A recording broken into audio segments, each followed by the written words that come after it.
Ele admite que eles conversaram sobre alternativas. Alternativas a quê? Tinha acabado de acontecer uma eleição democrática.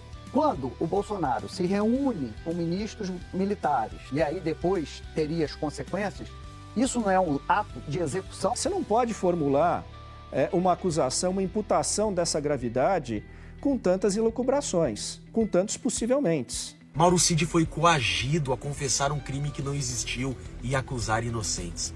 Que coisa mais absurda. A velha mídia, hoje reduzida à assessoria de imprensa do regime PT/STF, resolveu entrevistar o advogado de Jair Bolsonaro. Mas o que você vê ali não é jornalismo, é militância fantasiada de repórter tentando impor narrativas e julgar antes mesmo de qualquer prova. O inquérito do 8 de janeiro é uma sucessão de suposições, sem base sólida. Eu sou Victor Moreira. Fica comigo até o final deste vídeo para entender mais um capítulo vergonhoso da história recente do Brasil. O próprio ex-presidente Bolsonaro, durante o interrogatório, o senhor estava ali acompanhando ao lado do Dr. Celso Vilardi, a gente transmitiu aqui ao vivo, ele admite que eles conversaram sobre alternativas. Alternativas a quê? Tinha acabado de acontecer uma eleição democrática, perdeu a eleição. Não, ele até diz, eu não ia entregar a faixa porque seria uma vaia. Quer dizer, está tudo ali. E 2 meses depois, eles tiveram reuniões e reuniões e reuniões, segundo o ex-presidente confirma isso em juízo, para discutir alternativas. Ele viu ali a minuta. Mas minuta do quê? Ele fala de estado de sítio, como prevê a Constituição, em situações que não estavam postas. Então, assim, o que era aquilo? Era uma reunião de amigos para discutir, se não uma tentativa de golpe de Estado? Veja, André, então você já está, de uma certa forma, ratificando o que eu estou dizendo. Nós Vamos lá. Nós estamos discordando, doutor.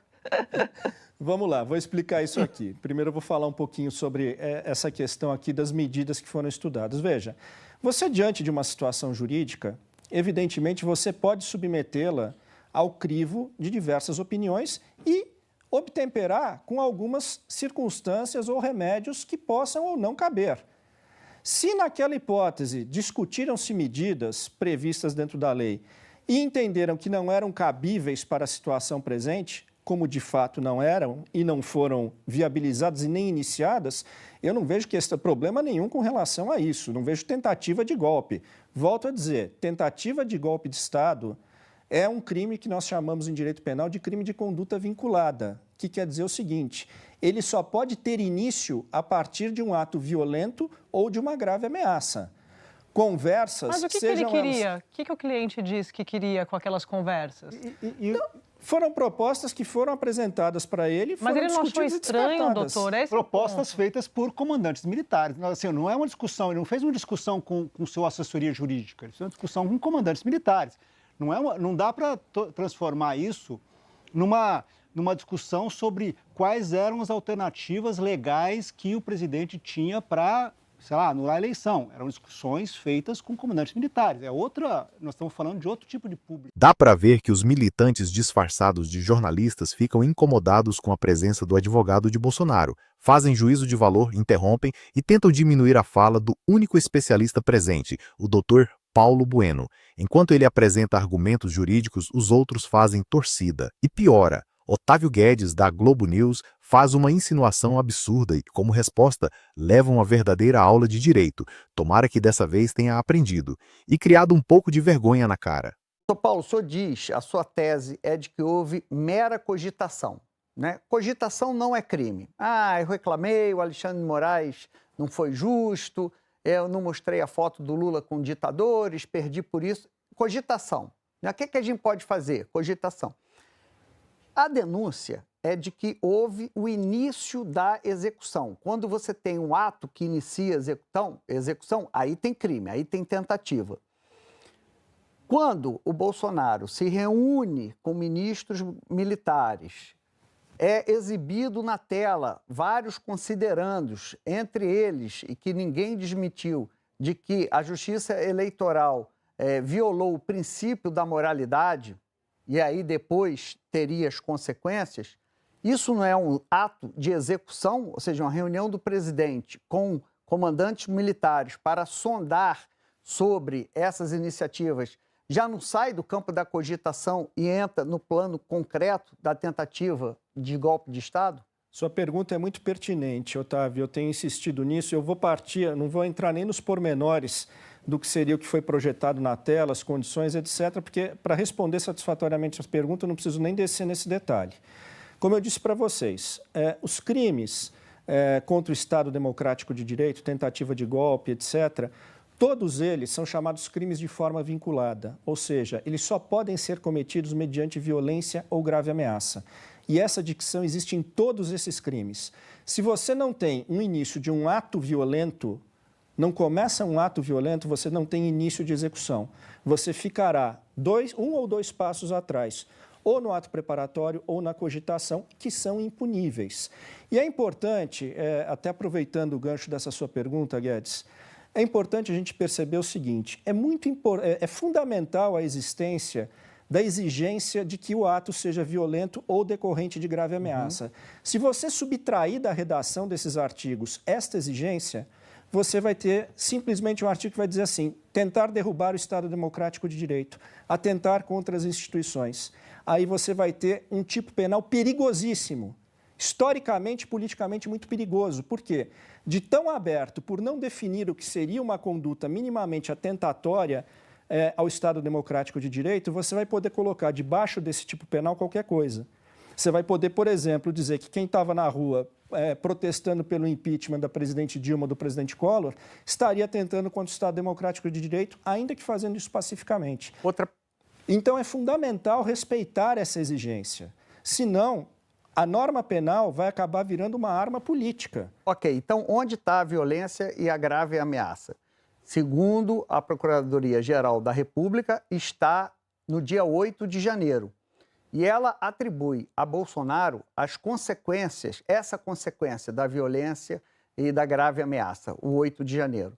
Ela diz que Bolsonaro começa numa live a construir uma narrativa falsa de que as urnas eletrônicas não são confiáveis e, a partir daí, uma série de eventos, passa pela reunião de comandante, passa pela recusa de passar a faixa, de dizer esperem 48 horas, é o povo que decide o destino das Forças Armadas, e atribui a Bolsonaro as consequências da grave ameaça e da violência. Não está no 8 de janeiro? É isso que se tentou fazer ao longo do inquérito, né? Esse inquérito, o relatório final do inquérito, onde indiciou o presidente Bolsonaro e todos os demais hoje réus, ele tentou, ao longo de 2 anos de investigação, conectar o presidente Bolsonaro ao 8 de janeiro. E não conseguiu, não o fez. Você não encontra um único elemento ligando o presidente Bolsonaro aos atos do 8 de janeiro. Você não tem ele falando com manifestantes, você não tem a ida dele em acampamentos, nada, nenhuma conexão. Tanto que o relatório da polícia não fez essa conexão porque não conseguiu.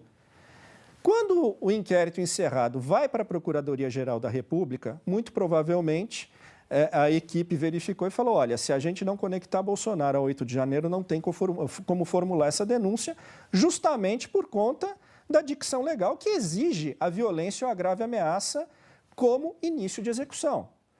Olha, o relatório da Polícia Federal, na verdade, e também a sua subsequente denúncia pela PGR, me parece uma grande narrativa que não consegue conectar pontos. Tenta, sustenta, mas não consegue. Eu até já falei isso algumas vezes aqui, né? A Polícia Federal, ao longo do seu relatório, usa o advérbio, e advérbio de dúvida, possivelmente por 96 vezes. Quer dizer, você não pode formular uma acusação, uma imputação dessa gravidade com tantas elucubrações, com tantos possivelmente. A Globo e seus militantes vão continuar tentando desmoralizar qualquer narrativa que não seja a deles. Isso não é jornalismo, é desespero. Eles sabem que, se Bolsonaro for candidato, a chance de vitória é enorme. E sabem também que, se o chicote mudar de mão, esse sistema podre cai. STF, PT, velha imprensa, todos contra o povo brasileiro. O advogado Jeffrey Schickini desmonta a farsa do golpe com base nas próprias declarações de Mauro Cid, o pilar mais frágil desse inquérito. Confira. Gente, bomba, bomba, bomba. Quem lembra daquela pergunta que o advogado do Bolsonaro fez pro Mauro Cid? Se ele estaria usando rede social da esposa dele. E o Mauro Cid respondeu que não lembrava. O advogado insistiu. Qual o nome da sua esposa? É Gabriela? O Mauro Cid respondeu, sim, minha esposa se chama Gabriela. Tá aí, ó. Tá aí a mensagem. Olha ali, gente. O mesmo filme. Já vimos isso uma vez nos áudios vazados pela Veja. A pergunta que o Cid respondeu. E aquele papo que o Alexandre de Moraes manda tudo meio que pronto? Aí o Mauro Cid respondeu. Ele já tem o objetivo dele. Ele já deve ter pronto a ordem de prisão do presidente. Não precisa de provas. Só de narrativa, disse o Mauro Cid. E quando falam de provas, metem os pés pelas mãos. Como foi com o Felipe Martins, que não viajou para os Estados Unidos. Vejam isso, gente. Mensagens do Mauro Cid com alguém, não sabemos quem, ainda, dizendo que já está tudo pronto, inclusive o mandado de prisão do presidente. Vejam a grande armação, que farsa ridícula, criminosa que é esse processo. Esse processo é um golpe. Esse processo sim é um golpe contra o Brasil, contra os brasileiros, contra a direita. Que absurdo. Mauro Cid foi coagido a confessar um crime que não existiu e acusar inocentes. Que coisa mais absurda. E é isso, minha gente, esse julgamento é uma farsa desde o início. Começou errado, está sendo conduzido com ilegalidades e termina com mais um atentado à verdade. Tudo encoberto por uma imprensa que lucra com o silêncio. Se você chegou até aqui, comenta. Eu não votei em ladrão. Meu nome é Victor Moreira, seu amigo do canal Endireitei. Verifique a sua inscrição, curta e compartilhe este vídeo para que possamos alcançar mais pessoas. Fiquem com Deus e te espero no próximo vídeo.